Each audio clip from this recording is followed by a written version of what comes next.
Bonsoir à tous. Ce soir, nous allons parler, alors on ne va pas l'étudier à fond parce que ce serait beaucoup trop long. Surtout, je vais être obligé de faire une introduction assez longue pour bien comprendre ce qui se passe dans notre passage de Juge chapitre 19. Ce que je vous propose d'abord, pour commencer, c'est de lire le chapitre 19 en entier. Parce qu'il faut vraiment avoir un peu à l'esprit tout ce qui se passe pour ensuite comprendre. Alors on va le lire très rapidement, hein, je ne vais pas m'attarder. Et ensuite, on va rentrer de plus en plus précisément dans le texte. Donc, nous allons commencer. À l'époque où il n'y avait pas de roi en Israël, un lévite qui résidait à l'extrémité de la région montagneuse d'Éphraïm prit pour concubine une femme de Bethléem en Juda. Sa concubine lui fut infidèle et le quitta pour retourner chez son père à Bethléem en Juda, où elle resta durant 4 mois. Son mari se leva et alla la trouver pour parler à son cœur et la ramener. Il avait avec lui son serviteur et 2 ânes. Elle le fit entrer chez son père. Quand le père de la jeune femme le vit, il l'accueillit avec joie. Son beau-père, le père de la jeune femme, le retint 3 jours chez lui. Ils mangèrent et burent et ils passèrent la nuit là. Le 4e jour, ils se levèrent de bon matin. Le Lévite se préparait à partir, mais le père de la jeune femme dit à son gendre, « Mange un morceau de pain pour prendre des forces. Vous partirez ensuite. » Ils s'assirent donc et ils mangèrent et burent tous 2 ensemble. Puis le père de la jeune femme dit au mari, « Décide-toi donc à passer la nuit ici, et que ton cœur se réjouisse. » Donc ça s'est passé plusieurs fois, je vais reprendre là, je vais mettre la souris, voilà, on va pas perdre trop de temps. Il se leva donc et partit, donc au bout de plusieurs jours de ce rituel un peu, il se leva donc et partit, il arriva jusque devant Jébouze, c'est-à-dire Jérusalem, avec les 2 ânes munis de leur selle et avec sa concubine. Le jour avait beaucoup baissé lorsqu'ils furent près de Jébouze. Le serviteur dit alors à son maître, « Allons, dirigeons-nous vers cette ville des Jébusiens pour y passer la nuit. » Son maître lui répondit, « Nous n'entrerons pas dans une ville d'étrangers où il n'y a pas d'Israélites. Nous irons jusqu'à Gibéa. » Il dit encore à son serviteur, « Allons, approchons-nous de Gibéa ou Rama, et passons la nuit dans l'une de ces localités. » Ils continuèrent à marcher, et le soleil se couchait quand ils furent près de Gibéa, ville de la tribu de Benjamin. Ils prirent cette direction pour aller passer la nuit à Gibéa. Le Lévite entra et s'arrêta sur la place de la ville. Il n'y eut personne qui l'accueille chez lui pour la nuit. Toutefois, un vieil homme revint le soir de son travail au champ. Cet homme était originaire de la région montagneuse d'Éphraïm et s'était installé à Gibéa alors que les habitants de l'endroit étaient benjamites. On voit quand même qu'il est retourné chercher sa femme, sa concubine, avec 2 ânes. Donc c'était prévu qu'il la ramène. Nous continuons. Levant les yeux, le vieil homme vit le voyageur sur la place de la ville et lui dit, « Où vas-tu et d'où viens-tu » Le Lévite lui répondit, « Nous allons à Bethléem en Juda, jusqu'à l'extrémité de la région montagneuse d'Éphraïm, d'où je viens. J'étais allé à Bethléem en Juda, et je me rends à la maison de l'Éternel, mais il n'y a personne qui m'accueille chez lui. Nous avons cependant de la paille et du fourrage pour nos ânes. Nous avons aussi du pain et du vin pour moi, pour ta servante, et pour le garçon qui accompagne tes serviteurs. Nous ne manquons de rien. » Le vieil homme dit, « Que la paix soit avec toi. Je me charge de tous tes besoins. Tu ne passeras pas la nuit sur la place. » Et il les fit entrer dans sa maison et donna du fourrage aux ânes.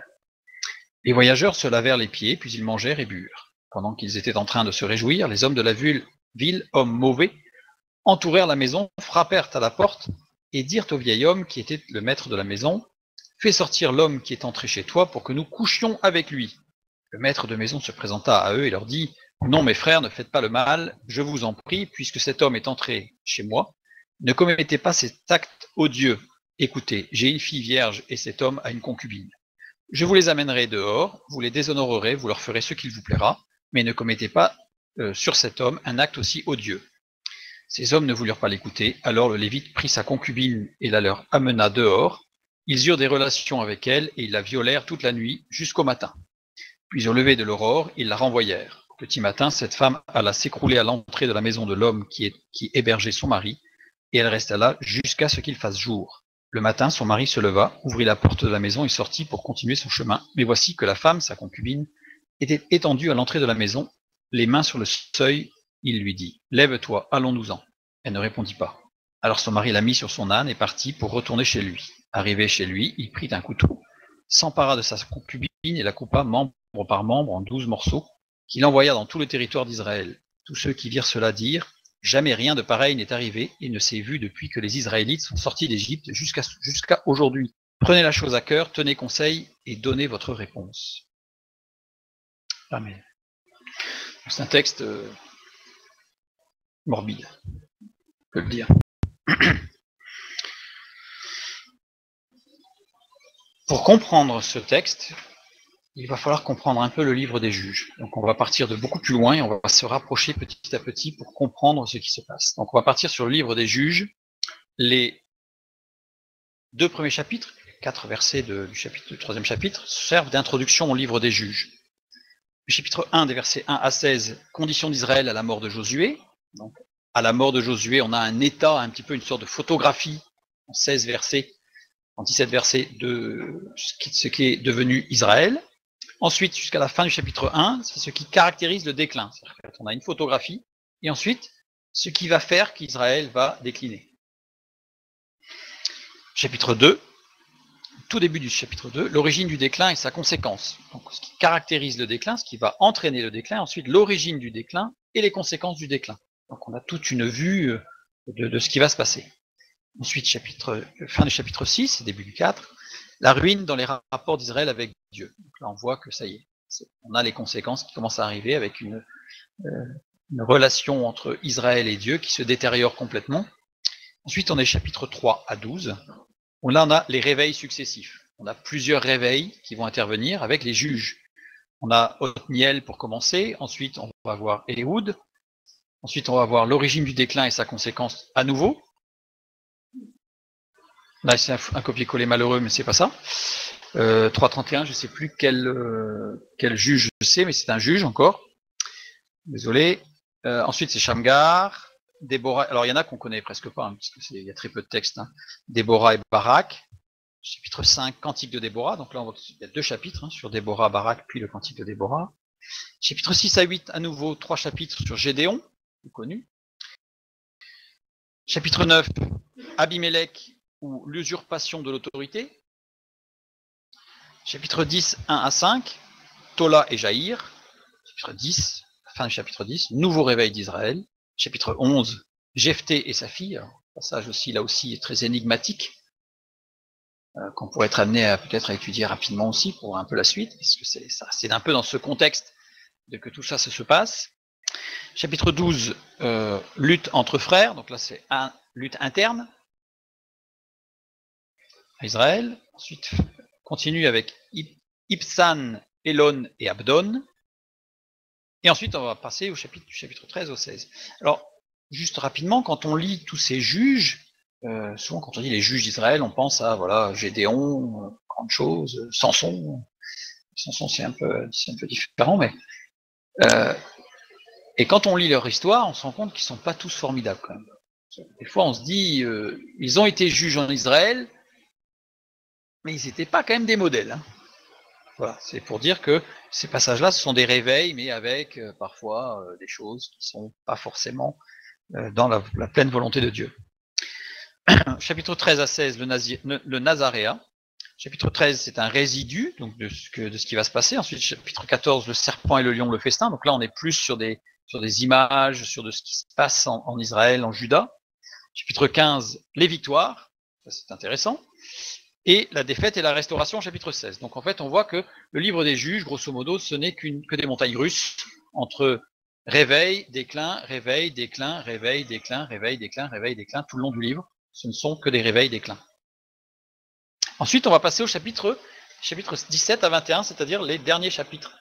Sachant que notre chapitre est le chapitre 19. Et les chapitres 17 à 21, c'est la manifestation de la ruine et une restauration finale.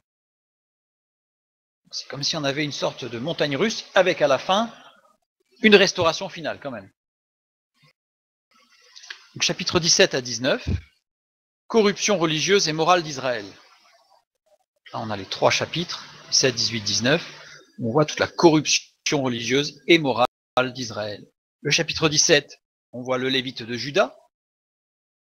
On va en parler tout à l'heure. Le chapitre 18, c'est Dan et le Lévite de Juda, donc on progresse.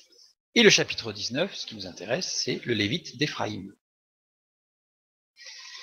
Donc bien différencié, c'est-à-dire qu'on voit bien que d'abord ce n'est pas le même Lévite. Hein. Chapitre 17, 18, 19. 17, 18, oui, mais 19, non, c'en est un autre.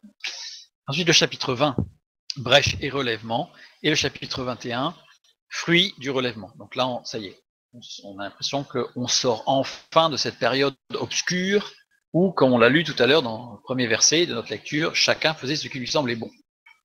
C'était un peu l'anarchie et la pagaille. Juge 18, 1. Nous lisons. En ce temps-là, il n'y avait point de roi en Israël. Et la tribu des Danites se cherchait une possession pour s'établir, car jusqu'à ce jour, il ne lui était point échu d'héritage au milieu des tribus d'Israël. Là, on est au chapitre 18. Donc, à la fin des juges. Les juges sont après Josué, donc après la conquête. Et on nous dit ici que Dan n'avait toujours pas de territoire. On lit dans Josué, chapitre 19. Donc là, on est dans le livre de la conquête. C'est 47. Le territoire des fils de Dan s'étendait hors de chez eux. Les fils de Dan montèrent et combattirent contre l'Échem. Ils s'en emparèrent et le frappèrent du tranchant de l'épée. Ils en prirent possession, s'y établirent, et l'appelèrent Dan du nom de Dan, leur père. Là, premier problème. Dans la juxtaposition des périodes, on a un souci, c'est que dans Josué, on nous dit que Dan a conquis son territoire, et dans Juge chapitre 18, on nous dit que Dan n'a pas encore son territoire. Sachant que l'Échem est aussi appelé Laïs, l'autre nom de la ville, dans Juge chapitre 18. J'ai mis les versets. Donc, dans tout le chapitre 18, ce L'Échem a un autre nom, Laïs. Le récit des 3 chapitres 17, 18 et 19, donc celui qui nous intéresse, se déroule avant la période des juges. Ce récit est écrit à la fin des périodes des juges, mais en réalité, il se déroule avant la période des juges. Alors, il y a une raison, hein. C'est un peu comme l'évangile de Luc. Vous savez, l'évangile de Luc n'est pas chronologique. Il parle de certaines choses qui se sont déroulées après, il les place avant. Tout ça, c'est pour un ordre logique sur un enseignement et un moyen mnémotechnique un petit peu soit de rappeler certaines choses, soit de les résumer. Donc ici, on a plutôt un résumé qui s'est passé avant, mais qui résume bien toute la période. C'est pour ça que c'est situé après. Mais le texte nous montre que les événements se déroulent avant. Comment ? Bien, on le sait, puisque dans Juge 18, on nous dit que Dan n'a pas encore de possession, alors que dans Josué 19, on dit qu'il a eu la possession de son territoire. Donc, ce récit se déroule avant Josué 19. Oui, parce que les juges, c'est après Josué. Oui, c'est après la conquête du pays de Canaan. Alors, on a Juge 18, 12, donc on va un petit peu plus loin, qui nous dit « Ils montèrent et campèrent à Kirjat-Jearim, en Juda. C'est pourquoi ce lieu qui est derrière Kirjat-Jearim a été appelé jusqu'à ce jour Mahane Dan. » Voilà, il y a une erreur sur la référence, zut. C'est dans Josué, cette référence, il faut que je la retrouve. Et l'esprit de l'Éternel commença à l'agiter, c'était Samson, je crois, à Mahane Dan, entre Tsoréa et Eshtaol. Donc là, on voit à nouveau que la nomination, je l'ai mis ici, le nom, là c'est Samson, hein, donc c'est dans le nom de Mahane Dan était connu à l'époque de Samson, alors qu'il a été nommé au moment de notre récit. Donc, ça veut dire qu'on voit bien que notre récit se déroule avant.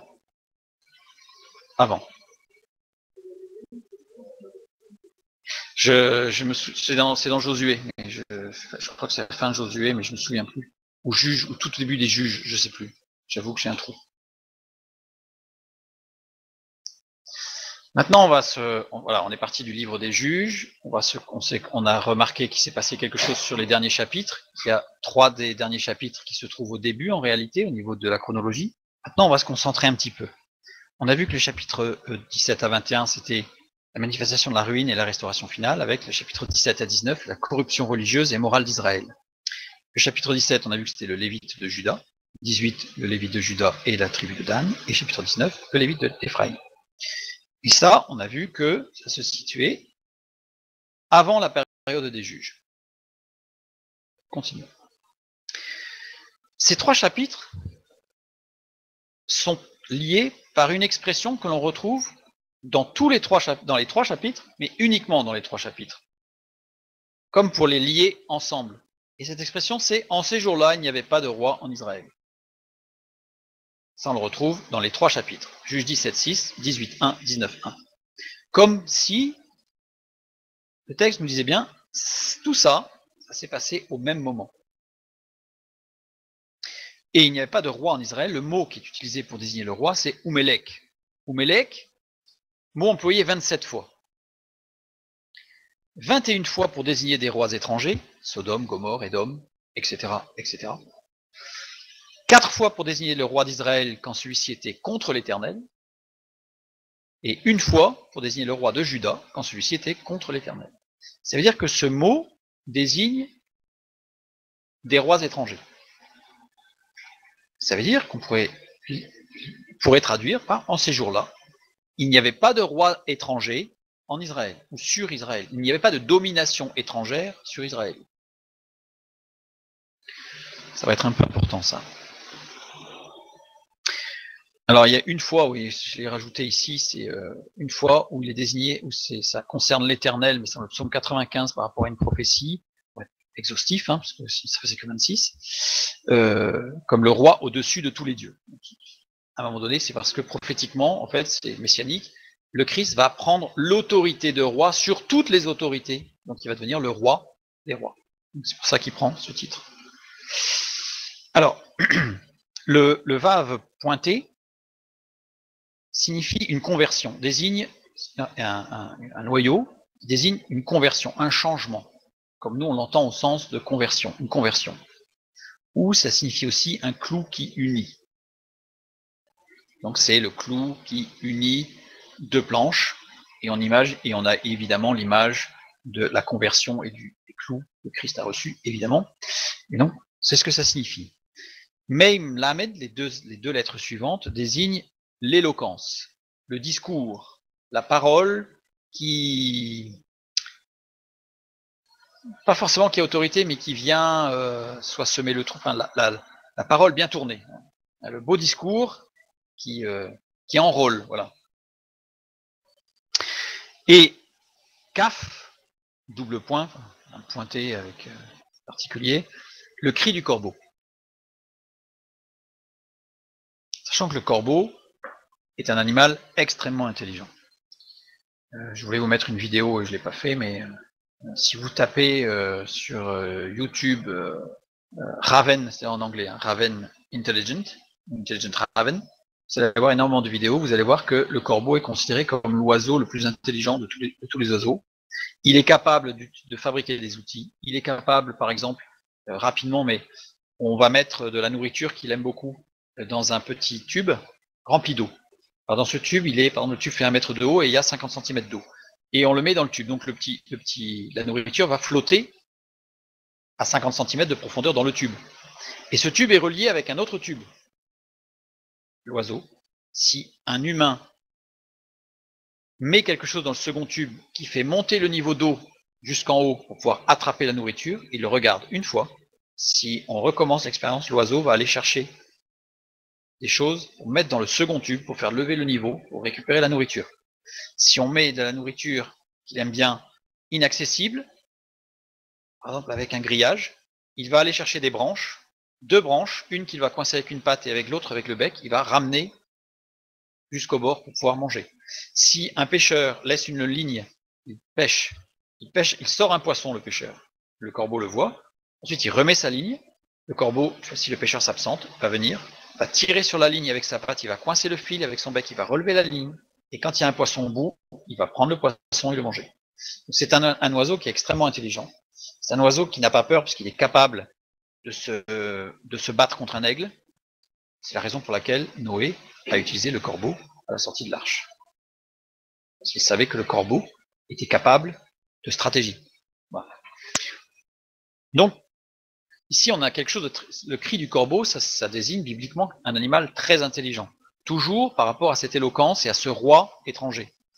Donc ça montre bien le peuple, le sens en fait de l'emploi de ce mot, c'est que le peuple n'était pas assujetti à un roi étranger ou méchant qui aurait pu les inciter ou les amener à des choses contre les lois de Dieu. C'est ce que nous dit le texte ici. Il nous dit, en ces jours-là, il n'y avait pas de roi en Israël, Ça voulait dire qu'il n'y avait pas d'influence autoritaire et éloquente pour les amener à faire ce qu'ils ont fait. Ça veut dire quelque part, ce qui va se passer, c'est bien de leur faute. Vous voyez ?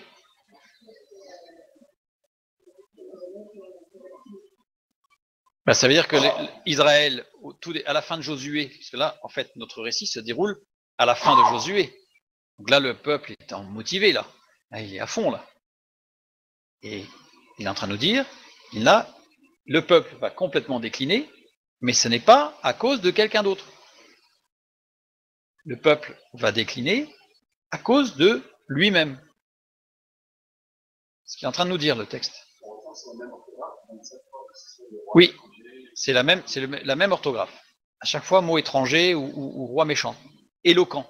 C'est-à-dire qu'on n'a pas affaire à un roi qui va sournoisement les surprendre, à les amener dans un chemin qui n'est pas bon. En se disant, zut, on n'aurait jamais dû venir là. Non, non. Il n'y avait personne pour les amener, ils y sont allés tout seuls.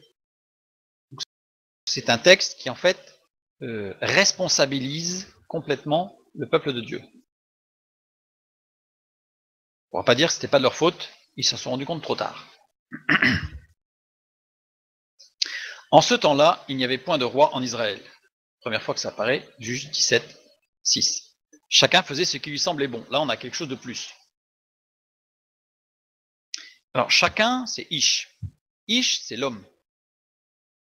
C'est un homme. Et il a un diacritique un peu particulier, puisqu'il a le Tévir. Ce Tévir, en fait, signifie quoi? Ce mot est lié au mot précédent. Ce mot ne peut pas être dissocié du mot précédent. Et le mot précédent, c'est quoi? En français, c'est Israël, mais en hébreu aussi. Le mot précédent, c'est Israël. Donc, c'est un homme d'Israël. C'est-à-dire que là, ce verset ne nous parle pas des Cananéens, des Hittites, etc., dont on va parler tout à l'heure. Il nous parle exclusivement des hommes d'Israël, des hommes et des femmes, enfin, des Israélites. Et ce qui est, j'ai préféré tout rayer, puisque fait ce qui lui semblait bon, faisait ce qui lui semblait bon, en fait, on a la ligne, j'ai retranscrit, parce qu'on va voir ce que ça veut dire, avec des petites choses importantes, à savoir qu'il y a aussi, sur le deuxième mot, une merka, mot est lié au mot suivant, avec, sur le mot suivant, une tara. Ce qui veut dire que il y a un effort de fourni, c'est-à-dire que le sens des mots, le premier mot merka est lié non pas à ish, mais au mot suivant, et le deuxième mot nécessite un effort. On va regarder un petit peu ce qui se passe. Le premier mot, ayashar, qui veut dire juste et droit. C'est important de souligner qu'il y avait une merka, parce que ça veut dire que c'est pas l'homme qui est juste et droit. C'est ce qui va être après. Et ce mot ayashar n'est employé uniquement, exclusivement, que pour ce qui est juste et droit aux yeux de Dieu. Donc c'est pas ce qui semblait juste aux gens. Ce mot-là désigne, ça veut dire que c'était juste. C'était juste et droit. Le et, au départ, la première lettre, c'est le. L'allé, c'est l'article qui définit. Donc j'ai pris la lettre suivante, le iode pointé, qui veut dire manifestation de la puissance spirituelle. On a un iode pointé, ça veut dire manifestation de la puissance spirituelle. Et les deux lettres suivantes qui libèrent. Évidemment, ce qui est juste et droit, c'est quoi? C'est la manifestation de la puissance de l'esprit qui libère. C'est ça qui est juste et droit. Bibliquement en parlant, c'est pour ça que ce mot ne s'adresse qu'à ce qui est juste et droit selon le regard de Dieu. Donc, nous, dans notre vie chrétienne, évidemment, nous n'avons pas à essayer de considérer ce qui peut nous paraître juste et droit, mais de considérer ce qui est juste et droit aux yeux de Dieu. C'est seulement ça qui libère et qui rend solide. Le deuxième mot ici, donc qui est lié au premier, hein, c'est le Be'enaf avec un double beit, puisqu'il est pointé. Le premier beit, ça veut dire dans. Ensuite, on va faire des paquets de 2. Action d'amener les acquis spirituels vers le matériel. C'est-à-dire que là, on a une action on va pouvoir, nous, en tant que chrétiens, dire que par exemple, des fruits de l'esprit seraient amené à être utilisé pour quelque chose de matériel. On va comprendre un petit peu après. Yod Nun, individualité ou égoïsme. Et les deux dernières lettres, reflet de lumière. Alors c'est un reflet de lumière, ça veut dire que l'exemple, c'est cette racine que l'on va trouver dans la Lune, par exemple. Parce que la Lune n'est pas un astre lumineux, mais elle reflète la lumière du Soleil. Donc certains, en regardant la Lune, pourraient considérer que elle est lumineuse. Non, elle ne fait que le reflet. Ce que Dieu nous demande d'être, c'est d'être la lumière du monde, pas des reflets de la lumière du monde. Pas des reflets sur la lumière du monde. Et ce qui va se passer ici, ce que j'ai explicité ici, cette expression désigne ce qui est juste et droit devant Dieu, mais qui est détourné pour un but égoïste et matériel. Donc, chaque homme d'Israël détournait ce qu'il avait reçu de Dieu, qui devait être pour l'utilité commune, dirait l'apôtre Paul, pour l'utilité du peuple de Dieu, et il le détournait pour lui. On pourrait résumer un petit peu peut-être rapidement, mais il cherchait la bénédiction de Dieu, pas Dieu. Donc on garde à rechercher la bénédiction de Dieu et à rejeter Dieu. Et le dernier mot, yaïsé, qui veut dire faire, accomplir, célébrer, acquérir, offrir. On pourrait traduire Juge 17.6, les hommes d'Israël connaissant Dieu, et les hommes d'Israël qui connaissaient Dieu, c'était Israël, les hommes d'Israël qui connaissaient Dieu, utilisaient les dons et les révélations de Dieu, chacun pour lui-même dans un but égoïste et matériel. Et ça a été le début du déclin. Ça a été le début de la période des juges. C'était les montagnes russes, parce qu'à chaque fois, et d'ailleurs on voit qu'il y a des juges eux-mêmes qui ont détourné l'appel de Dieu pour leur bien personnel. Gédéon, par exemple, en est un exemple. À la fin de sa vie, c'était plus tout à fait le même Gédéon que l'on retrouve au départ.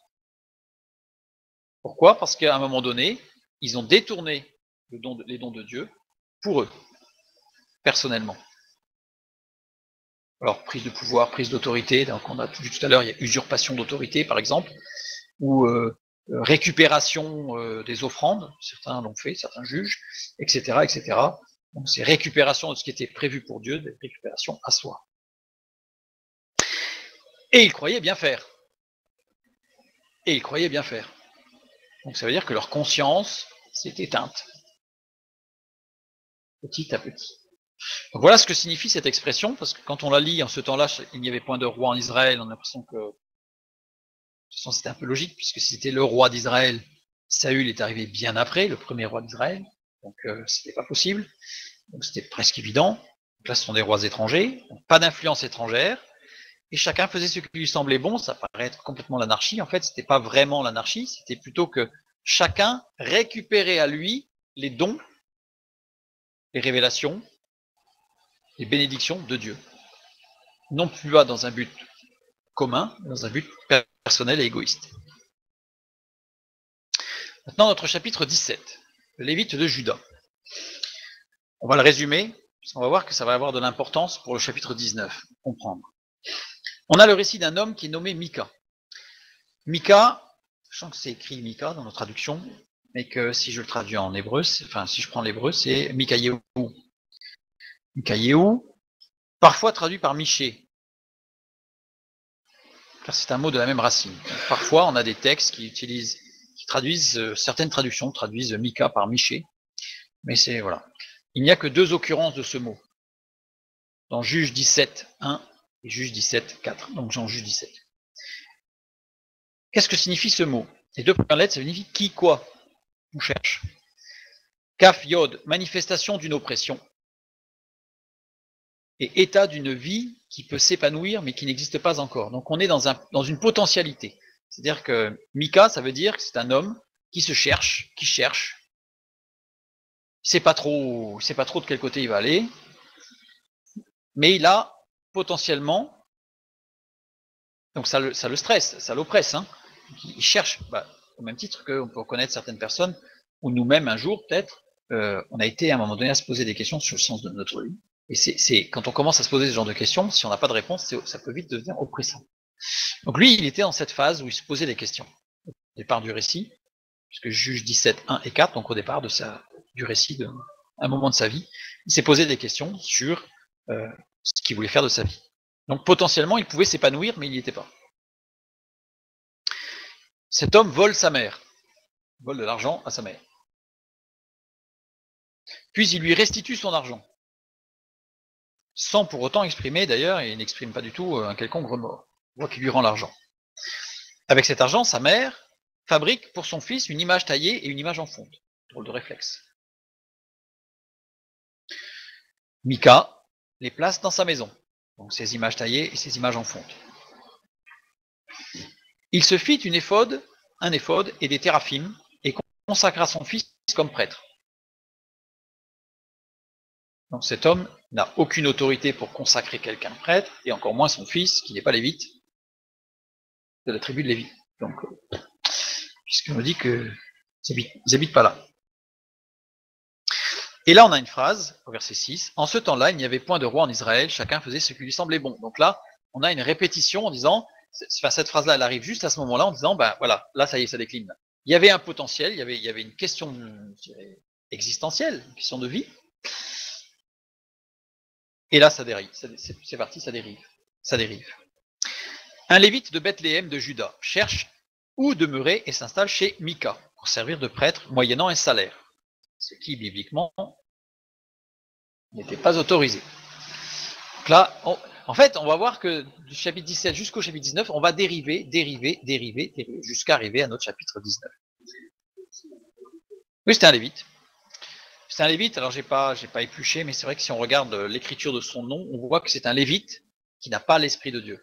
Parce qu'il y a une modification d'orthographe dans le mot lévite, et que l'on retrouve dans tous ceux qui ont servi Dieu par leur force, par leur volonté, mais qui n'étaient pas sous l'esprit de Dieu. Et il y a ceux qui sont sous l'esprit de Dieu qui ont le yod pointé, la manifestation de la puissance de l'esprit. Voilà. Là, je ne l'ai pas mis, mais bon. Lui, en l'occurrence, non. Il n'avait pas cette manifestation. Et Mika dit, maintenant je sais que l'Éternel me fera du bien puisque j'ai ce lévite pour prêtre. Et là on voit ce qu'on a lu tout à l'heure dans l'hébreu, c'est-à-dire que l'Éternel va me faire du bien. Ça y est, il ne cherche pas l'Éternel. Il cherche les bénédictions de Dieu. Ça y est, l'Éternel, je vais avoir des bénédictions, c'est formidable. Je vais déjà commencer à ouvrir des comptes en banque et tout, parce que ça va venir, parce que j'ai un lévite pour prêtre. Voilà. Chacun faisait ce qui lui semblait bon, c'est le sens littéral. Chacun voulait récupérer la bénédiction de Dieu à lui. Maintenant, le chapitre 18. Donc ça, c'est Mika. Et le Lévite, qui lui aussi commence à dériver, parce qu'il a ses moyens en salaire, il sert Dieu. Dan et le Lévite de Juda. 5 hommes de Dan explorent le territoire jusque chez Mika. Ils explorent parce qu'on a vu que c'était avant qu'ils acquièrent leur territoire. Mika, cette fois-ci, ne s'écrit plus pareil. Au départ du texte, chapitre 17, on a Mikayehu. Maintenant, on a Mika. Donc son nom a évolué. Ça veut toujours dire qui, quoi. Mais la deuxième racine, tout ce qui se conforme à un modèle donné. Ça veut dire qu'en fait, il n'a pas fait une expérience de vie, lui, une décision, il s'est calqué sur quelqu'un. Mais qui? Sur qui s'est-il calqué? Mika a perdu sa potentialité de vie avec Dieu en se conformant à un modèle. Est-il biblique, ça? On va voir. Il a essayé en tout cas de calquer quelque chose et de rajouter une couche biblique en disant j'ai un lévite, je me suis fabriqué une maison de Dieu, j'ai alors une image taillée, une image de fond, on a du mal à justifier que ce soit vraiment ça, mais voilà. Attention à notre culte à Dieu. Mika eut une maison de Dieu et il fit un éphod et des téraphim. Il a un peu tout mélangé. Et un éphod, c'était l'ustensile par excellence du service de Dieu, du souverain sacrificateur, qui avait l'éphod sur la poitrine avec les 12 pierres enchâssées. Un éphod, mais c'était sans valeur pour son culte, car c'était séparé du sacrificateur qui l'a porté.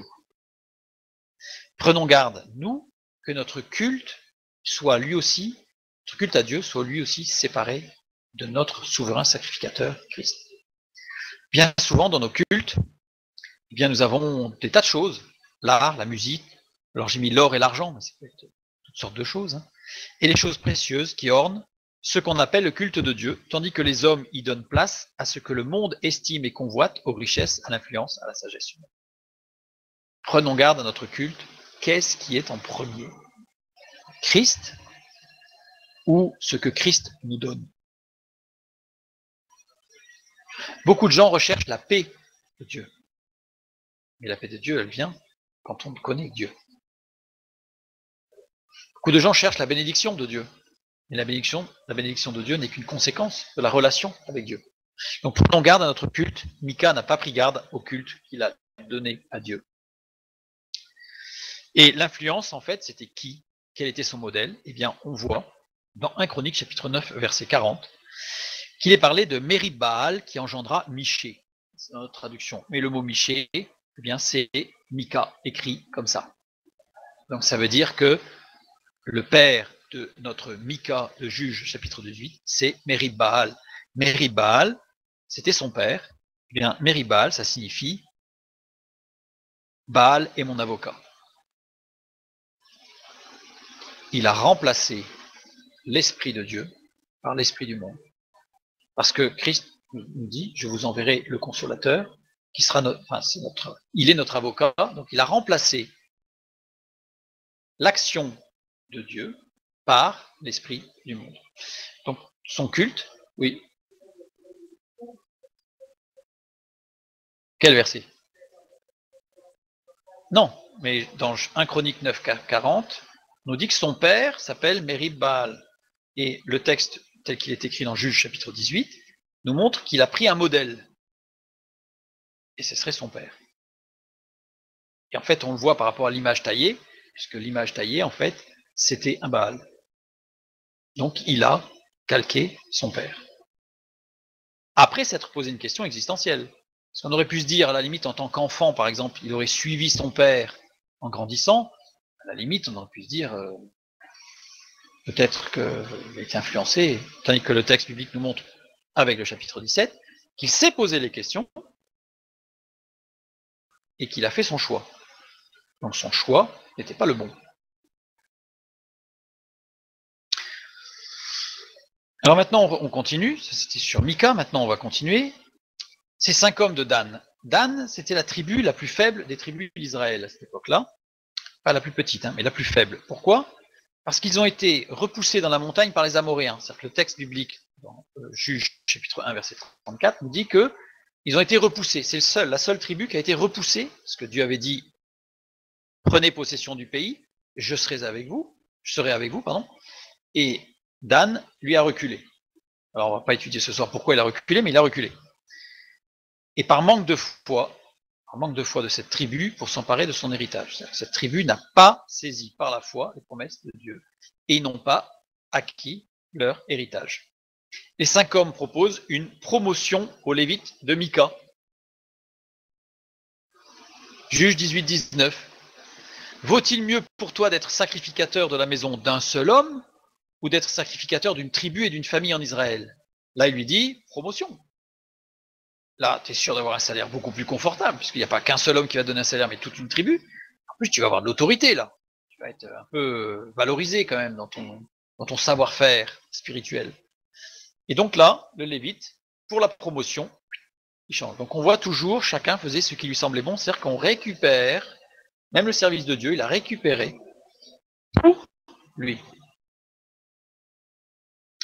Et ensuite, ces 5 hommes et la tribu de Dan, donc ces 5 hommes vont revenir, et au verset 29, à la fin du chapitre, on voit qu'ils s'attaquent à Laïs, une ville. Et quelle était cette ville?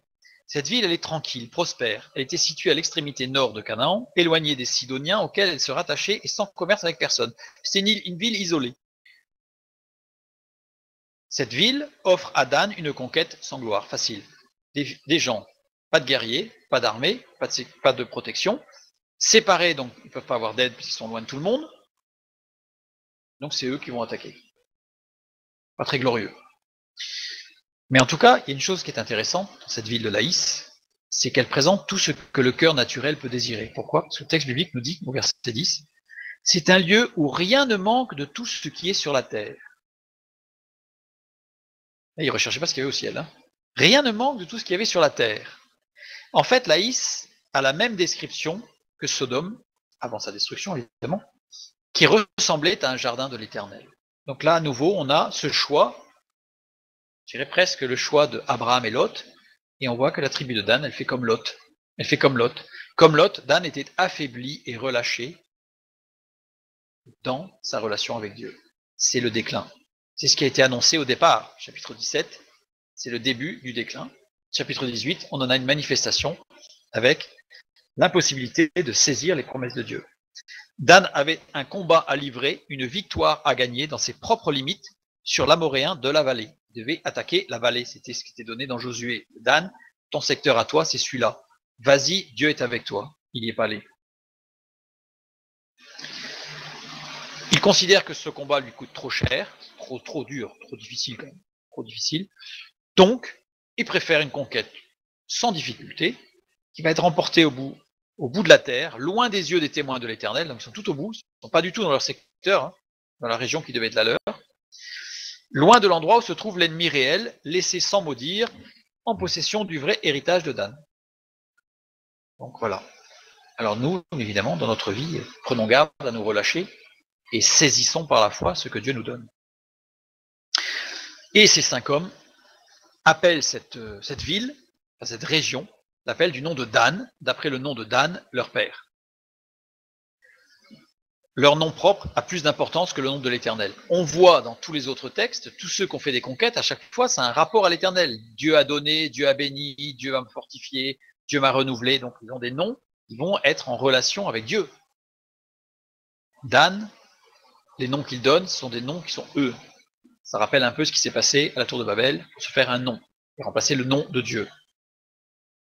Donc voilà ce qui se passe au relâchement, petit à petit. Et on arrive à Juge 19. Notre Lévite d'Éphraïm. On a vu que le Lévite de Juda n'invoque plus le nom de l'Éternel que sur la tête de ses images et de ses téraphim, donc il a quand même un culte déformé, mais il a un culte. Le Lévite d'Éphraïm, dans le texte, on voit qu'il n'invoque plus du tout le nom de son Dieu. C'est fini. C'est fini. On a les résultats du relâchement de départ. Éphraïm par rapport à Juda. Juda, c'est tout au sud, et Éphraïm, c'est juste au-dessus. Non, le Lévite d'Éphraïm, c'est montre que c'est tout Israël. Donc là, on avait juste un zoom sur le Lévite de Juda. Bon, voilà, c'était pour. Enfin, il y a une autre signification, mais ça irait plus loin. Mais en fait, c'est une image d'Israël. Ça se passe au début des juges, à la fin de Josué. Donc on a vu qu'il y avait la conquête. Dan n'a pas saisi. C'était le début pour Dan de la chute, hein, du glissement, je dirais. Et ensuite, tout Israël a glissé parce que chacun faisait ce qui lui semblait bon. Chacun voulait récupérer à lui les bénédictions de Dieu pour en profiter. Ah, ça a été le temps de un peu plus d'une génération. Un peu plus d'une génération, parce qu'on a vu les différents juges. Il y en a qui ont vécu longtemps, il y en a qui ont plus d'une génération. Beaucoup plus. Maintenant, Juge 19. Notre passage avec notre Lévite d'Éphraïm. À l'époque où il n'y avait pas de roi en Israël, donc là on voit bien qu'on est dans le même contexte, hein, que 17-18, un Lévite qui résidait à l'extrémité de la région montagneuse d'Éphraïm prit pour concubine une femme de Bethléem en Juda. Une concubine. Le Lévite, ici, on a Lévi. Vous remarquerez par rapport à ce que j'ai dit tout à l'heure que normalement, ça s'écrit avec le iode pointé au milieu, qui est la manifestation de la puissance de l'esprit. Celui-là ne l'a pas. Il n'a plus rien. Donc si je prends ici celui qui s'écrit normalement avec le iode pointé, pour avoir un sens profond, on a celui qui sert Dieu, c'est celui qui a un supplément, qui a une addition, qui a quelque chose de plus, la manifestation de la puissance spirituelle, la manifestation de la vie de l'esprit.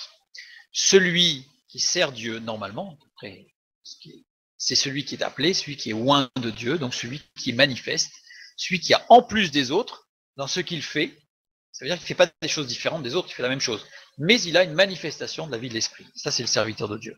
On peut le lire autrement, puisqu'on peut associer d'abord les 2 premières lettres, lien qui unit les uns aux autres, qui correspond aussi à une expression un petit peu plaise à Dieu. En fait, que cela plaise à Dieu. C'est une expression juive, en fait, pour dire que cela plaise à Dieu. Et les 3 dernières lettres, les 3 yods alignés, abréviation chaldéenne de yod e vav e.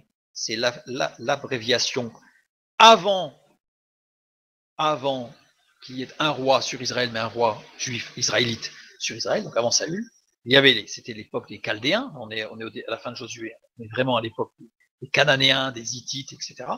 Et bien dans toute cette région, quand on parlait de Dieu, on le nommait les 3 yods. Évidemment, on y voit tout de suite pourquoi, la Trinité, etc. Mais bon. Donc on peut le lire, c'est le serviteur de Dieu, c'est celui qui va unir les autres. Donc on est dans l'inverse de ce qu'on a lu tout à l'heure, de ce qui se produisait où chacun attirait à lui les bénédictions de Dieu. Donc là on est au contraire dans une sorte de lien qui unit tous les autres, et le lien qui unit tous les autres, c'est Dieu. C'est Dieu, évidemment. Ça, c'est quand ça s'écrit normalement. Deutéronome 33:10, nous lisons, nous avons un résumé, un très grand résumé du rôle des Lévites. Ils enseignent tes ordonnances à Jacob et ta loi à Israël. Ils mettent l'encens sous tes narines et l'holocauste sur ton autel. Premièrement, le premier rôle des Lévites, enseigner. Enseigner. On va d'ailleurs remarquer qu'ils donnent des ordonnances à Jacob et la loi à Israël. C'est le même personnage, Jacob, Israël. Sauf que Jacob, c'est celui qui est propulsé par ses sens, et Israël, c'est celui qui est sous l'action de l'esprit.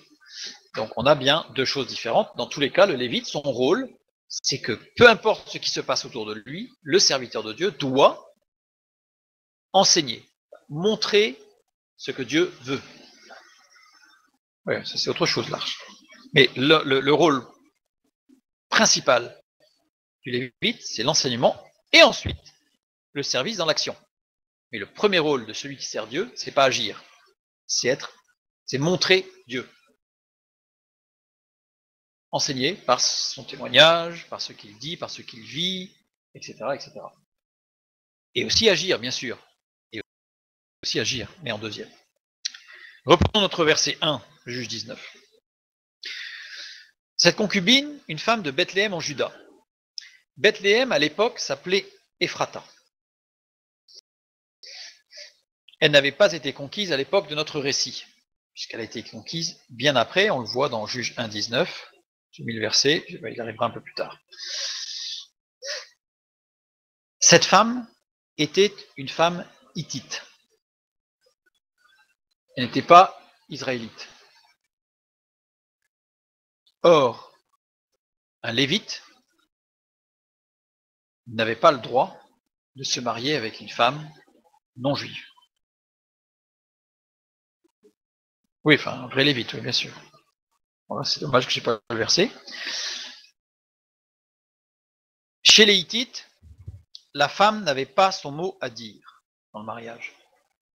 Il s'agissait d'un contrat entre un homme et son père. Et la femme était en général très jeune. Il arrivait même qu'à la naissance, elle soit déjà promise à quelqu'un. Donc, c'était déjà fait, elle n'avait pas son mot à dire. C'était chez les Hittites. Voilà. Donc là, j'ai remis le verset Juge 1,19. L'Éternel fut avec Juda, et Juda se rendit maître de la montagne. Mais il ne put chasser les habitants de la plaine parce qu'ils avaient des chars de fer. Ça veut dire que Bethléem n'a pas été conquise. Bethléem n'a pas été conquise au tout début des juges, parce que justement, ils n'ont conquis que la montagne, et Bethléem n'est pas dans la montagne. Donc cette femme n'était pas dans la zone conquise. Ephrata, au départ. Par contre, lui, le Lévite, résidait à l'extrémité de la région montagneuse d'Éphraïm. Donc il résidait dans la partie qui avait été conquise. Mais juste en limite. Rappelez-vous Lot. Un peu le même principe que Lot. Il a regardé, il a vu que c'était beau, il s'est dit, le texte nous dit qu'il n'est pas allé dans Sodome tout de suite. Il est d'abord allé aux portes de Sodome. Il est resté à l'extérieur quand même. Et petit à petit, il est rentré dedans. Quand on commence à glisser, on y va jusqu'au bout. Une femme, Isha. Isha, c'est bien le terme qui désigne la femme. Mais on a une diacritique particulière puisqu'on a une mouna. Mouna qui exprime la passivité. Ça veut dire bien que cette femme, elle n'a pas son mot à dire. C'est une femme, mais elle doit être passive. C'est-à-dire, elle n'a pas son mot à dire. Ce qui correspond bien à la description des jeunes femmes hittites. Les codes de la loi hittite offrent plus de protection pour une femme. Les hittites protégeaient beaucoup les femmes, même si elles n'avaient pas leur mot à dire. Cependant, une femme hittite pouvait à la fois initier un divorce, elle pouvait se séparer, la femme hittite, donc elle n'avait pas son mot à dire pour être mariée, mais une fois mariée, elle pouvait initier un divorce. Et garder son héritage et la moitié de la succession de son mari si elle divorçait. C'est la raison pour laquelle, dans les actes des Hittites, il n'y a pas de mariage, mais du concubinage. Parce que certains voyaient l'affaire en disant, celui-là il est riche, je lui marie ma fille sans qu'elle ait mot à dire, et une fois qu'elle est mariée, elle divorce et on récupère la moitié de la fortune du bonhomme. C'était du business, n'est-ce pas? Donc ça, c'était chez les Hittites. Donc ça, on le retrouve chez les documents. J'ai pas mis les références, mais on a des documents Hittites qui montrent bien que ça se pratiquait. Donc, il y avait beaucoup de concubinage, on pourrait appeler aujourd'hui du concubinage, c'est-à-dire qu'ils n'étaient pas mariés, parce que sinon, il y avait un risque de divorce derrière. C'était un peu le système américain avant l'heure. Le Lévite est sorti du territoire acquis. En fait, il était dans la montagne d'Éphraïm, il était dans le territoire israélite, il était avec des Israélites, et il est sorti du territoire conquis pour aller chercher une femme. Pour aller chercher une femme. Le Lévite a choisi une situation sans risque, c'est-à-dire qu'il ne s'est pas marié. Il a fait comme tout le monde, il s'est dit, on ne va pas prendre de risque, on va vivre en concubinage, comme ça, si elle veut se séparer, eh ben elle s'en va, mais moi je lui donne rien. Donc le Lévite, une fois de plus, il a utilisé les règles du monde de l'époque, en se disant, on assure, on assure. Verset 2. Sa concubine lui fit infidélité. C'est drôle d'expression, hein, parce que souvent on n'a pas ça comme expression. Donc, sa concubine lui fit infidélité, et elle le quitta pour aller dans la maison de son père à Bethléem de Juda, où elle resta l'espace de 4 mois. Faire infidélité.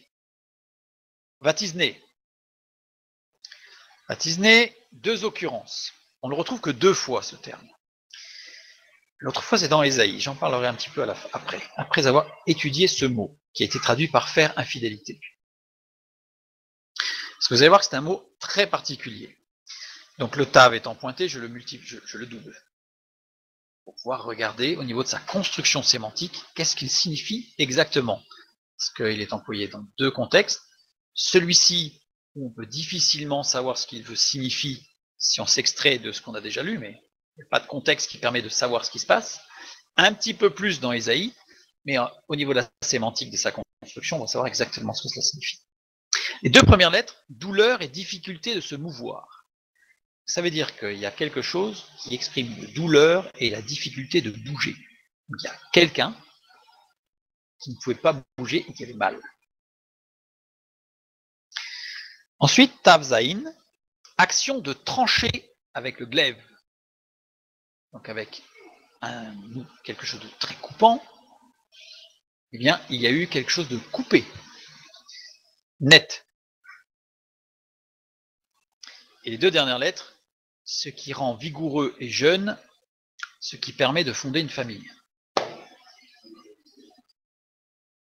Ce qui s'est passé, c'est que cette concubine a castré le Lévite par ablation complète de ce qui était à lui. Et elle resta l'espace de 4 mois. En fait, le texte biblique ne permet pas de dire que c'est elle qui est restée 4 mois, parce que la suite, c'est « et au bout de ces 4 mois, son mari est venu la chercher ». Dans le cas d'une castration par amputation, il faut 4 mois de cicatrisation, sans que l'homme ne puisse bouger, dans des douleurs terribles. Donc en fait, on a bien la nécessité, lui, il est resté cloué chez lui 4 mois pour que ça cicatrise, avant de pouvoir retourner chercher sa concubine. On voit que ça, il s'est passé des choses quand même. Et dans le Deutéronome 23:1, qu'est-ce que nous lisons? Pour un lévite, nous lisons « Celui dont les testicules ont été écrasés ou l'urètre coupé n'entrera point dans l'assemblée de l'Éternel. » Ça veut dire qu'avec cet acte, il n'était plus, ne pouvait plus rien faire. Donc c'est terrible. C'est terrible. Nous lisons un peu plus loin, au verset 11 et 12. Le jour avait beaucoup baissé lorsqu'ils furent près de Jébous. Le serviteur dit alors à son maître, donc là ils reviennent, parce que j'ai pas pris tout le passage, parce que sinon ça aurait été trop long. Allons, dirigeons-nous vers cette ville des Jébusiens pour y passer la nuit. Son maître lui répondit, nous n'entrerons pas dans une ville étrangère où il n'y a pas d'Israélites. Nous irons jusqu'à Gibéa. C'est-à-dire qu'à Gibéa, ça sous-entend qu'il y a des Israélites. Jébouze, c'est une ville de Benjamin, la tribu de Benjamin. Or, il y a une parole sur la tribu de Benjamin qui a été annoncée par Jacob, qui a donné, non pas des bénédictions, mais des prophéties, sur ses fils et les 2 fils de Joseph. Mais sur Benjamin, voilà ce qu'il dit, dans Genèse 49:27. Benjamin est un loup qui déchire. Le matin, il dévore la proie, et le soir, il partage le butin. Le mot partager ici, c'est chalak. Chalak qui veut dire partager, couper en morceaux, éparpiller. Donc, Benjamin dévore la proie le matin et découpe en morceaux le mot butin, chalal, proie, dépouille. D'ailleurs, on voit que tous les hommes qui viennent de la tribu de Benjamin, on retrouve ce caractère prophétique de Jacob. Saül, il me semble que Saul de Tarse revendique être de la tribu de Benjamin. Quand on voit ce qu'était Saul de Tarse avant sa conversion, c'était pas un tendre. Donc la prophétie de Jacob se retrouve dans tous les descendants de Benjamin. Non, ça ne veut pas dire que Benjamin était comme ça. Oui, c'est Siméon et Lévi. En tout cas, tous les descendants de Benjamin sont dans la violence, conformément à cette prophétie de Jacob. Ça ne veut pas dire que Benjamin était violent, parce que Jacob n'a pas parlé de Benjamin, il a parlé des descendants de Benjamin. Genèse 49. Donc avec tous les autres descendants, ses descendants. En tout cas, ici, on a ce texte. Et Jébouze était dans une ville de Benjamin. Ce qui est devenu Jérusalem, c'est David. David qui a chassé les Jébousiens et qui a mis son trône, son palais, à Jérusalem, qu'il a rebaptisé Jérusalem, Yerushalayim, qui était Jébouze. Gibéa, il existe 2 Gibéas dans les textes bibliques. Une Gibéa dans la région montagneuse de Juda et une Gibéa sur le territoire de Benjamin, appelée également Gibéa de Benjamin. D'ailleurs, le texte que nous avons lu tout à l'heure nous dit bien que Gibéa était en Benjamin. On est bien dans le Gibéa, ville de Benjamin. En fait, le Lévite n'est pas allé assez loin. Il a dit, je ne veux pas m'arrêter à Jébouze, on va s'arrêter à Gibéa. C'est au même titre que Lot, quand Dieu lui a dit, va jusqu'à la montagne, c'est loin la montagne, je vais être fatigué, c'est compliqué. Regarde, là, il y a une petite ville, là, je peux pas là, petite cette ville, petite. Et voilà, il s'est arrêté avant, il n'a pas écouté la voix de Dieu, il s'est arrêté avant. Et bien là, le Lévite savait ce qu'il devait faire, et il ne l'a pas fait. Et il ne l'a pas fait. Il s'est arrêté à Gibéa. Juge 19:22. Pendant qu'ils étaient en train de se réjouir, les hommes de la ville, hommes mauvais, entourèrent la maison, frappèrent à la porte et dirent au vieil homme qui était le maître de maison, fais sortir l'homme qui est entré chez toi pour que nous couchions avec lui. Ce qu'il faut savoir, c'est que les hommes qui étaient ce qu'on va appeler des castrats, j'ai pas tout étudié, il était chez ce vieil homme, il est allé sur la place. Ça s'est su. Ça s'est su. Ça s'est su. Et puis ça ne devait pas être quand même très courant non plus, hein, comme ce qui lui est arrivé, donc ça s'est su. Et c'est ce qui se faisait au castrat. Cette agression-là, ce qui se faisait chez les castrats, ce qui se fait malheureusement encore aujourd'hui dans certains pays, où certains jeunes sont de cette façon-là rendus castrats, je pense à l'Inde, où on a encore des jeunes qui sont agressés de cette même manière pour devenir des castrats. Et à ce moment-là, voilà ce qui se passe quand les hommes se rendent compte qu'il y a un castrat autour d'eux. Donc ce qui s'est produit là ne manifeste pas, enfin manifeste évidemment un dérèglement complet des habitants de Gibéa, c'est évident, mais ça entérine encore plus le fait de ce qui s'est passé. Voilà. Le Lévite, comme je disais, n'est pas allé assez loin. On va prendre une carte, comme l'autre n'est pas allé assez loin, avec, vous savez, dans le Deutéronome, puis dans Josué, il est parlé des villes des Lévites. Voilà toutes les villes des Lévites. Il y en avait, alors, et en plus, il y a des villes refuges. À partir du moment où, par exemple, avec sa concubine, qui avait fait un acte répréhensible, hein, si on reprend la loi du talion, œil pour œil, dent pour dent, ça voulait dire qu'en fait, elle méritait un jugement sévère, puisque quand on dit œil pour œil, dent pour dent, ça ne veut pas dire littéralement, si on te crève un œil, tu crèveras un œil, ça veut dire, parce que ça veut dire qu'il faut être juste. Or, si, par accident, un borgne crève un œil à quelqu'un, si on lui crève l'œil au borgne, il devient aveugle. Donc ce n'est pas juste. Ça veut dire qu'il faut quelque chose de juste. C'est ce que ça veut dire la loi du talion. Ça ne veut pas dire rendre exactement ce que tu m'as fait. C'est rendre le même préjudice que celui que tu m'as fait, ce qui n'est pas la même chose. Donc ici, on a des villes refuges. C'est-à-dire qu'en fait, le Lévite, et ils étaient connus, surtout des Lévites, évidemment. Mais toute personne qui était dans une situation difficile ou qui pouvait être jugée, surtout, on voit bien que sa concubine, il l'aimait en fait. Parce qu'il était allé la chercher, il a pris un âne pour elle, avec une selle, le détail, mais c'est quand même très important. Donc il l'aimait, et il est allé la chercher. Donc il aurait dû continuer sa route pour aller jusqu'en Juda. Voilà, les villes refuges sont ici. Elles sont espacées de manière à ce que normalement on en est à équidistance à peu près, c'est plus long ici, mais voilà.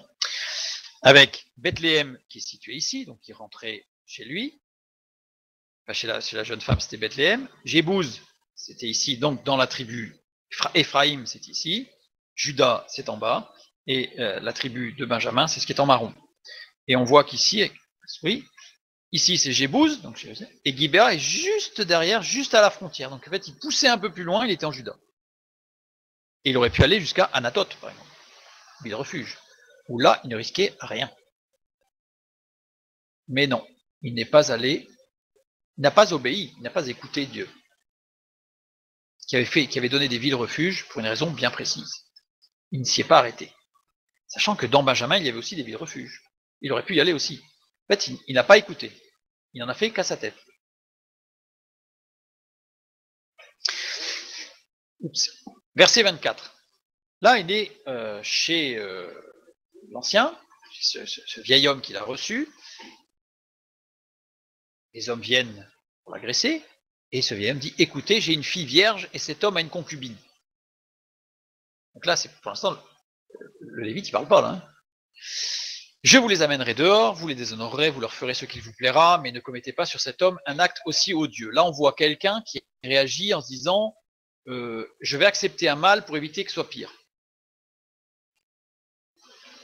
Alors évidemment, ce texte-là montre quelque chose d'odieux, donc forcément c'est révoltant. Mais dans nos vies, on a parfois tendance, en se disant, si j'affirme par exemple trop que ça je veux pas, je vais faire un compromis pour éviter que ce soit au max, je vais accepter ça. Et on a commencé à accepter quelque chose qui n'est pas à la gloire de Dieu, tout simplement pour éviter pire. Mais est-ce que c'est ça que Dieu demande? Bien entendu, Dieu nous demande aussi de la sagesse et de l'intelligence. Il faut quand même le souligner. Mais dans certains cas, nous pourrions avoir tendance à accepter quelque chose qui, aux yeux de Dieu, est affreux, pour éviter pire. Pour éviter quoi pire? D'avoir une confrontation, d'avoir à se positionner fortement. En tout cas, là, cet homme, il ne le fait pas. Il dit, pour éviter le pire, j'accepte quelque chose qui est vraiment pas terrible. Et il dit, cet homme a une concubine. Ou puis là, c'est où? Le mot qu'il emploie.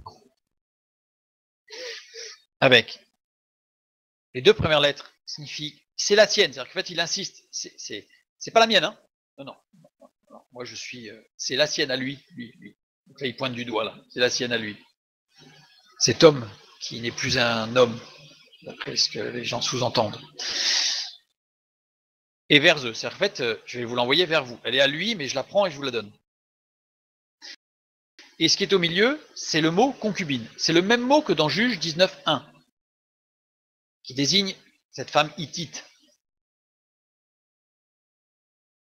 Donc ce n'est pas une Israélite. Ils ne sont pas mariés. Donc, faites un peu ce que vous voulez, quoi. Cet homme n'a pas véritablement d'autorité sur cette femme, il n'est pas marié.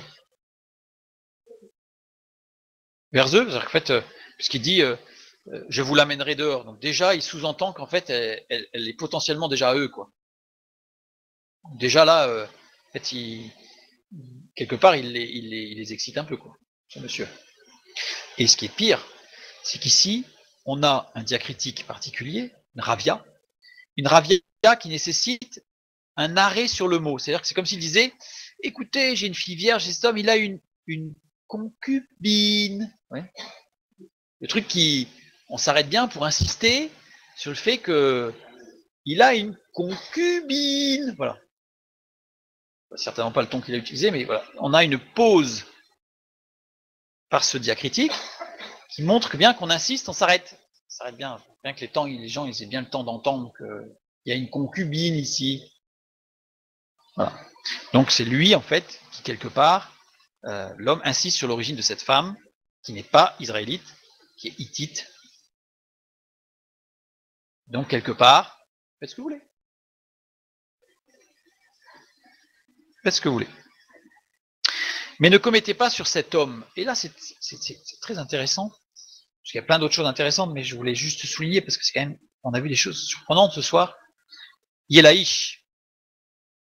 Dans Yelaïch, on voit à la fin du mot, c'est Ish, c'est bien l'homme. Mais il y a deux lettres d'abord, qui sont mises devant. Et ces deux lettres, ça c'est un apax, et on va comprendre pourquoi, parce que cet homme est un homme particulier dans la parole.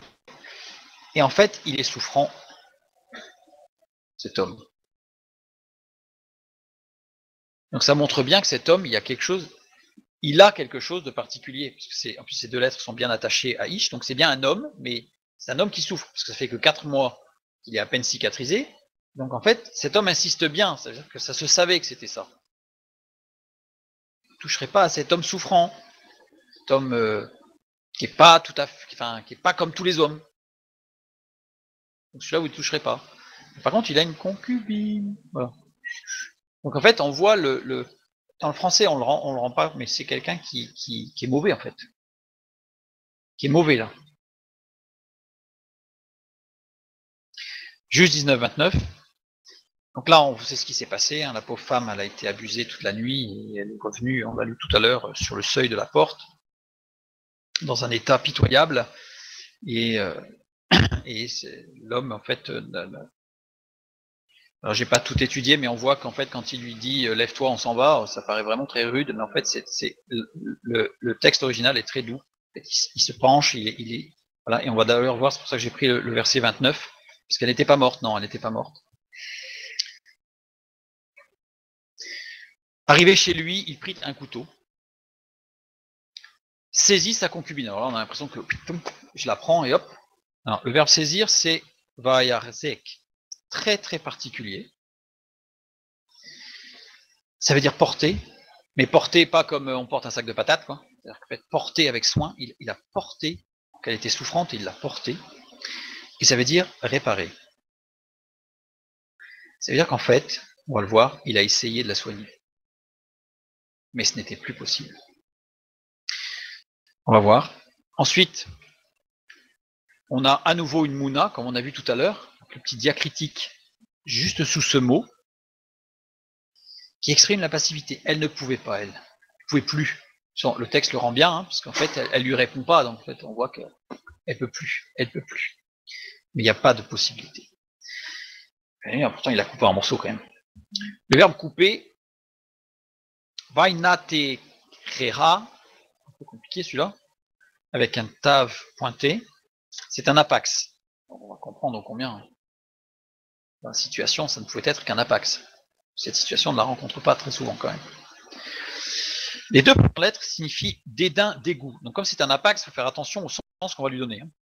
Donc les deux premières lettres, c'est un dédain et un dégoût. Les deux lettres suivantes, malgré le fait qu'ils soient pointés, donc c'est une insistance, hein, donc c'est nun tav tav, division matérielle importante. C'est-à-dire qu'en fait, c'est quelque chose qui a été coupé. Donc on a bien la notion de couper en fait au centre du mot, c'est pour ça que ça a été traduit par couper. Donc on a bien cette séparation, enfin c'est même pas coupé, c'est que c'est en morceaux. Et les deux dernières lettres, le chaos. Membre par membre. On a l'impression que là il a pris son temps, hein, tranquillement. Membre par membre. Là, tsemea. C'est un apax à nouveau. De toute façon, dans cette phrase, on pouvait s'attendre à ce qu'il n'y ait que des apax. Si, mais là, j'aurais pu le pointer, mais j'aurais quand même pris num, tav, tav. C'est une insistance. Donc là, du coup, je ne l'ai pas détaillé. Donc le premier mot, les deux premières lettres, c'est-à-dire ardeur, désir. Quelque chose de très fort de l'intérieur. Vivement et profond saisissement. Il a été saisi en profondeur. Il y a quelque chose qui est venu en lui, qui est profond, qu'il a saisi de façon très très profonde. Et on a manifestation de la vie de l'esprit. Alors honnêtement, je ne sais pas. Je ne sais pas pourquoi ça a été traduit par membre, parce que si on prend la racine de 3 lettres, comme c'est souvent le cas dans l'exégèse chrétienne, on prend 3 lettres, on retrouve la racine des os, l'os. C'est peut-être pour ça que ça a été traduit par membre. Os par os, mais c'était pas possible, os par os, parce qu'on aurait eu plus que 12 morceaux. C'est ce que certains disent, mais en fait, non. En fait, c'est un apax, donc il faut faire très attention à sa signification. Moi, j'aime beaucoup regarder au niveau sémantique la construction du mot. Et on a ici une construction qui veut dire qu'il a été saisi ardemment, en profondeur, par une manifestation de l'esprit. Et en 12 morceaux. 12 morceaux, c'est cette expression-là. L'isnem asar, c'est de droite à gauche, hein. Avec une particularité, c'est qu'on retrouve ces deux diacritiques, qu'on avait déjà vu une dernière fois dans une étude précédente, qui veut dire que ces deux mots sont liés. C'est comme si c'était un lien. En fait, on dit que ces deux mots sont rattachés l'un à l'autre. C'est plus qu'un trait d'union, c'est-à-dire que ça forme une unité. Donc du coup, je me suis dit, si ça forme une unité, je vais l'étudier comme une unité. Surtout qu'au départ du texte biblique, vous savez qu'il n'y avait pas d'espace entre les mots. Ça a été rajouté bien après pour une facilité de lecture, puisque, en particulier lors de l'exil à Babylone, il y avait de moins en moins de personnes qui connaissaient le texte biblique par cœur, et donc il y avait un risque qu'ils se perdent, d'où la nécessité par les massorètes de séparer les mots pour que ce puisse être lisible par quelqu'un qui ne le connaîtrait pas par cœur. Donc ici, comme ça me dit que c'est une unité, je l'ai étudié comme une unité, réunion en masse, la Medshin, ensuite les deux lettres suivantes, renouveau, donc un renouveau, ou remonter à la cause de tout ce qui a causé tout ça, puis qui fait bouger, ou qui bouge, ou qui fait bouger, et les deux dernières lettres qui libère, ouvre, renfort et stable. Alors le sens de 12, en fait, si on prend littéralement, il faudrait prendre en 10 et 2 morceaux, ce qui se conforte par rapport à ce qui va être vu juste après, à savoir qu'on a 10 tribus d'Israël et 2 tribus de Juda. Et en fait, le texte biblique, là, nous dit que Benjamin a détruit cette femme. C'est pas lui qui a coupé sa femme. Elle était en morceaux. Elle était cassée partout. Lui, il n'a fait, je ne l'ai pas noté, mais au niveau de la conjugaison, on voit d'ailleurs que c'est l'imparfait. Lui, il a, je dirais, essayé de la sauver, ce qui n'était pas possible, puisqu'elle était trop en lambeaux, hein, c'était plus possible. Parce qu'il y a plus de détails, mais bon, on va pas rentrer dedans. Et au vu de cette souffrance et de ce qui s'est passé, il est rentré en lui-même et il s'est ouvert à une action de l'esprit, en fait. Et il a été saisi par l'esprit, en profondeur, pour réaliser, mais qu'est-ce qui nous a amenés là? Un réveil spirituel.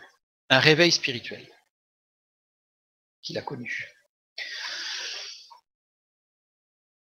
Et d'ailleurs, quand il dit qu'il prit un couteau, ce mot couteau, amakelet, c'est un mot très particulier. D'abord, commence par la lettre E, A, c'est-à-dire le couteau. Il prit le couteau, pas un couteau, le couteau. Lequel? Le couteau. Pas un couteau parmi d'autres, mais le couteau. Donc il y a quelque chose de particulier. Il n'a pas ouvert le tiroir de la cuisine et il a pris un couteau. Non, il a pris le couteau. Le seul couteau qui pouvait être utilisé dans ce cas-là. 3 occurrences. On trouve ce mot 3 fois. Le Lévite dont la concubine a été violentée, c'est notre texte. Et Abraham qui obéit à Dieu et va sur la montagne avec Isaac pour l'offrir à Dieu. 2 occurrences. Il n'y a que là, on emploie ce mot-là. Ce couteau. Dans la parole de Dieu, il existe 3 mots pour couteau. Celui-là, dans 2 cas particuliers. Un couteau qui désigne l'outil qui permet de fabriquer une idole, donc qui permettait de gratter, en fait, c'était pas vraiment un couteau, c'était un outil de menuisier qui permettait de gratter pour façonner le visage de l'idole, une sorte de ciseau à bois, on peut dire, et un autre qui était un couteau, pour couper, couteau, tel qu'on l'entend nous en tant que couteau. Le couteau pour le sacrifice. Il a ressorti le couteau, alors en hébreu moderne, on appelle ça le halaf, le couteau qui était utilisé exclusivement pour le sacrifice pour Dieu. Et là, il s'est rendu compte qu'en fait, sa femme et lui ont été, entre guillemets, un sacrifice pour le réveil du peuple de Dieu. Et c'est ce qu'il va faire. Il va aller jusqu'au bout. Parce qu'il s'est rendu compte que lui, ce qui s'est passé, comme nous, malheureusement, dans nos vies, parfois, bien souvent, c'est la souffrance qui nous permet de nous ressaisir et de réaliser que nous devons revenir au pied de la croix et à Christ. Et bien lui, en fait, il a été saisi par l'Esprit, il y a eu un retournement, et il a compris tout le cheminement que nous avons vu, avec le chapitre 17, 18, 19, tout le glissement qu'il y a eu depuis Josué, et là il s'est dit, c'est pas possible. C'est pas possible. Si je prends ce mot couteau, j'enlève le premier qui est le couteau, c'est-à-dire livide, qui rend livide. Forcément. Voilà. Action de restreindre et d'accepter. Donc là, on va le comprendre par rapport à Isaac. Donc et il a accepté, en fait, parce qu'il aimait cette femme. Il a fait plein de choses qu'il n'aurait pas dû, mais il aimait cette femme. Oui, et malgré ce qu'il lui a fait, il est allé la rechercher. Alors, on ne sait pas pourquoi elle a fait ça. On ne sait pas. Mais vous savez, il y a un principe dans la parole de Dieu, c'est que la vie privée n'est jamais dévoilée. C'est-à-dire que les actions profondes de la vie privée des personnages bibliques qui sont nommés ici, dans toute la parole de Dieu, leur vie privée, c'est juste ce qui est nécessaire pour que nous comprenions. Mais le reste, c'est de leur vie. Donc ici, action de restreindre et d'accepter, symbolise un mouvement concentrique tendant à rapprocher. En fait, c'est comme si on disait d'un chirurgien, il a pris un bistouri. Et tout de suite, on va dire, il va couper le patient en morceaux. Non, il prend le bistouri pour faire quoi? Pour réparer. Pour réparer. Et elle était tellement abîmée qu'il a essayé de la réparer. Essayer de la réparer. Il n'a pas réussi. Les 2 dernières lettres, moyen, au moyen duquel, enfin, c'est un peu lourd, mais bon, tout le monde comprend, au moyen duquel on se réunit. En fait, voilà, la construction de ce mot montre qu'en fait, il a essayé de réunir les chairs, c'est-à-dire qu'il a essayé les plaies béantes, il a essayé de les refermer. Vous savez, quand il y a une plaie qui est déchirée, parfois il faut couper pour que ce soit propre pour pouvoir joindre. Sinon, si une plaie déchirée, vous essayez de la coudre sans faire propre, c'est clair que ça ne pourra jamais reprendre. Donc il a essayé de faire les choses propres, il n'a pas pu. Il n'a pas pu. Mais il a accepté. Donc il a accepté ce qui se passait, en disant Dieu est souverain et il ne faut pas que ça se reproduise. Donc le Lévite n'a pas découpé sa compagne. Les Benjamites ont découpé cette femme. En fait, ils l'ont déchirée partout. Vous savez, on peut me dire, enfin quand même, vous savez, si vous prenez les faits divers, je vais reprendre de l'Inde parce qu'il n'y a pas très longtemps ça s'est produit, une femme a été agressée par 5 hommes et ils l'ont découpée en morceaux. Ils l'ont abusée pendant 3 heures et quand les policiers l'ont retrouvée, elle n'était toujours pas morte, mais c'était atroce. Il n'y avait aucun moyen de la récupérer. Vous savez, à un moment donné, quand c'est la folie qui prend, ça devient ingérable. Donc ici, c'est ce qui s'est passé. Donc les Benjamites ont complètement déchiré cette femme, l'ont cassée au niveau de ses os, ses articulations, etc. Le Lévite a essayé de la sauver. Ce fut l'occasion d'être saisi par l'esprit, une occasion, mais ce fut l'occasion pour lui d'être saisi par l'esprit, puisqu'en fait, il s'est rendu compte. C'est quelque chose qui est inhumain, qui n'est pas possible. Et au lieu de se révolter, il s'est tourné vers Dieu, et c'est là qu'il a été saisi par l'esprit. Il rentra en lui-même et comprit les causes de tous ces maux, l'individualité et l'égoïsme. Chacun faisait ce qui lui semblait juste, ce qui lui semblait bon. C'est-à-dire chacun récupérait à lui, et ça a fini par dériver, et on en est arrivé à des extrémités. Alors il entreprit une action remarquable et remarquée. Pour amener le peuple d'Israël à se ressaisir et retrouver une unité du peuple de Dieu. C'est-à-dire qu'en fait, elle était déjà en morceaux. Donc, l'imparfait montre, c'est vrai, qu'il a été jusqu'au bout de l'acte, c'est-à-dire qu'il a fini de le couper en morceaux, c'est quelque chose de curieux, mais c'est comme ça. En 12 morceaux, en 10 morceaux plus 2, qu'il a amené dans chacune des tribus d'Israël pour servir de témoignage et pour que ça serve de réveil. Et ça a servi de réveil, parce que c'est à partir de là qu'on a le chapitre 20 et 21 qui amène vers cette restauration et le réveil du peuple. Et après, on va attaquer le livre chronologiquement de Samuel. Parce qu'il y a Ruth entre les deux, mais c'est pas forcément... c'est-à-dire qu'au niveau du réveil spirituel, on va le retrouver avec le peuple qui va se ressaisir et qui va demander « Nous voulons un roi ». Parce que justement, il voulait une sorte de garant pour éviter que cela ne se reproduise. Vous voyez ? C'est pour ça qu'ils ont demandé un roi. Les juges, quand on regarde leur vie, c'était catastrophique.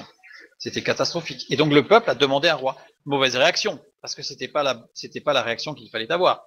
Mais bon, le peuple, en fait, a essayé de faire quelque chose. Bon, bref, ça ce serait une autre étude. Et donc, ce récit, en fait, qui certes macabre, de toute façon, on va pas non plus...